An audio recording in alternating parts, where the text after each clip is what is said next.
Hello ನಮಸ್ಕಾರ ಮತ್ತೊಂದು ಸ್ವಾಗತ ಅಂತ ಹೇಳ್ತಾ ಇವತ್ತೇ ನೋಡೋದಲ್ಲಿ ನಾವು SLC ಫಲಿತಾಂಶ ಈಗಾಗಲೇ ಬಂದೆ. ಫಲಿತಾಂಶ ಬಂದ ಮೇಲೆ ಪರೀಕ್ಷೆಗೆ ಫೇಲ್ ಆದವರು ಮತ್ತು ಹೆಚ್ಚು ಸ್ಕೋರ್ ಮಾಡೋರನ್ನು ಹೇಗೆ ನೋಂದಾಯಿಸಿಕೊಳ್ಳೋದು ಮತ್ತು ಅವರಿಗೆ ಯಾವೆಲ್ಲ ನಿಯಮಗಳು ಅನ್ವಯ ಆಗುತ್ತೆ ಎಂಬ ಸಂಪೂರ್ಣ ಮಾಹಿತಿ ಈ ವಿಡಿಯೋದಲ್ಲಿ ನೋಡೋಣ. ಅದಕ್ಕಿಂತ ಮೊದಲು ಈ ಚಾನಲ್ಗೆ ಹೊಸಬರಾಗಿದ್ದಾರೆ ಈ ಕೂಡಲೇ ನಮ್ಮ ಚಾನಲ್ನ ಸಬ್ಸ್ಕ್ರೈಬ್ ಮಾಡಿಕೊಳ್ಳಿ, ನಿಮ್ಮ ಫ್ರೆಂಡ್ಸ್ಗಳಿಗೂ ಶೇರ್ ಮಾಡಿ. ಮತ್ತು ಈ ವಿಡಿಯೋ ಮುಗಿದ ಮೇಲೆ SLC ಪರೀಕ್ಷೆ 2ರ ವೇಳಾಪಟ್ಟಿಯನ್ನು ನನ್ನ ಯೂಟ್ಯೂಬ್ ಚಾನಲ್ ಹಾಕಿದ್ದೇನೆ, ಅದನ್ನು ಕೂಡ ವೀಕ್ಷಿಸಿ.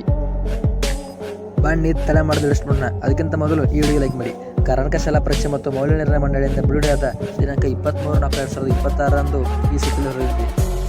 ಈ ವಿಡಿಯೋ ಸ್ವಲ್ಪ ಲೇಟಾಗಿದೆ, ಕ್ಷಮೆಯಿರಲಿ. ವಿಷಯ 2025-2026ನೇ ಸಾಲಿನ SLC ಪರೀಕ್ಷೆ 1ಕ್ಕೆ ನೋಂದಾಯಿಸಿಕೊಂಡು ಹಾಜರಾತಿ ಕೊರತೆಯಿಂದಾಗಿ ಪರೀಕ್ಷೆಯಿಂದ ಹೊರಗಿರುವ 15 ವರ್ಷ ಪೂರ್ಣಗೊಳಿಸಿರುವ ವಿದ್ಯಾರ್ಥಿಗಳಿಗೆ 2020 SLC ಪರೀಕ್ಷೆಗೆ ಕುಳಿತುಕೊಳ್ಳಲು 75% ಹಾಜರಾತಿ ಹೊಂದಿರಬೇಕು. ಕಾರಣಾಂತರಗಳಿಂದ ಹಾಜರಾತಿ ಕೊರತೆಯಿಂದ ಪರೀಕ್ಷೆಗೆ ಹಾಜರಾಗದ ವಿದ್ಯಾರ್ಥಿಗಳು ಈ ವರ್ಷ ಪರೀಕ್ಷೆ 2ಕ್ಕೆ ನೋಂದಾಯಿಸಿಕೊಳ್ಳಲು ಅವಕಾಶ ಶಿಕ್ಷಣ ಇಲಾಖೆ ಮಾಡಿಕೊಟ್ಟಿದೆ.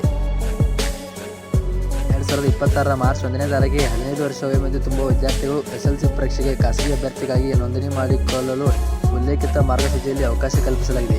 ಅಂಥ ಅಭ್ಯರ್ಥಿಗಳು ಸರ್ಕಾರದಿಂದ ಮಾನ್ಯತೆ ಪಡೆದ ಖಾಸಗಿ ಶಾಲೆಗಳಿಗೆ ನೋಂದಣಿಗಾಗಿ ಅರ್ಜಿ ಸಲ್ಲಿಸಬೇಕು. 15 ವರ್ಷ ತುಂಬದ ವಿದ್ಯಾರ್ಥಿಗಳನ್ನು ನೋಂದಾಯಿಸಿಕೊಂಡಲ್ಲಿ ಪರೀಕ್ಷೆಗೆ ಅವಕಾಶ ಇರುವುದಿಲ್ಲ. ಈ ಅವಕಾಶ ನಂತರವೂ ಪೂರ್ಣಗೊಳಿಸಲಾಗದ ಅಭ್ಯರ್ಥಿಗಳು ನಂತರ ಪರೀಕ್ಷೆಯಿಂದ ನಿಯಮಾನುಸಾರವಾಗಿ ಹೊಸದಾಗಿ ಖಾಸಗಿ ಅಭ್ಯರ್ಥಿಯಾಗಿ ನೋಂದಾಯಿಸಿಕೊಂಡು ಎಲ್ಲ ವಿಷಯಗಳ ಪರೀಕ್ಷೆಯನ್ನು ತೆಗೆದುಕೊಳ್ಳಲಾಗುತ್ತದೆ. 2026 ಪರೀಕ್ಷೆ 2ಕ್ಕೆ ಖಾಸಗಿ ಅಭ್ಯರ್ಥಿಯಾಗಿ ನೋಂದಾಯಿಸಿ ಪರೀಕ್ಷೆಗೆ ಹಾಜರಾಗಲು ನೋಂದಣಿ ಶುಲ್ಕ ಕೆಳಕಂಡಂತಿರುತ್ತದೆ. ಸಂಬಂಧಪಟ್ಟ ಶಾಲಾ ಶಿಕ್ಷಕರಿಗೆ ಕೆಳಗೆ ನೀಡುವ ದಿನಾಂಕದೊಳಗೆ ಶುಲ್ಕವನ್ನು ಪಾವತಿಸಲು ತಿಳಿಸಿದೆ.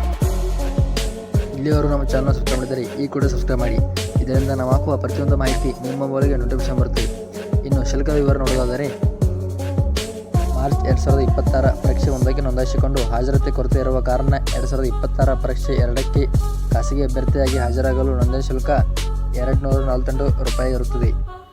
ಮಾರ್ಚ್ 2026 ಪರೀಕ್ಷೆ 1ಕ್ಕೆ ನೋಂದಾಯಿಸಿಕೊಂಡು ಹಾಜರಾತಿ ಕೊರತೆಯಿಂದಾಗಿ 2026 ಪರೀಕ್ಷೆ 2ಕ್ಕೆ ಹಾಜರಾಗುವ ಖಾಸಗಿ ಅಭ್ಯರ್ಥಿಗಳು ನೋಂದಣಿ ಮತ್ತು ಆನ್ಲೈನ್ ಮುಖಾಂತರ ವಿವರ ಅಪ್ಲೋಡ್ ಮಾಡುವುದಕ್ಕೆ ದಿನಾಂಕ 24/4/2026ರಿಂದ 30/4/2026 ಇರುತ್ತದೆ ಮತ್ತು ಶುಲ್ಕವನ್ನು ಪಾವತಿಸಲು ದಿನಾಂಕ 2/5/2026ರಿಂದ 4/5/2026 ಸಮಯ ಶಿಕ್ಷಣ ಇಲಾಖೆ ನೀಡಿದೆ.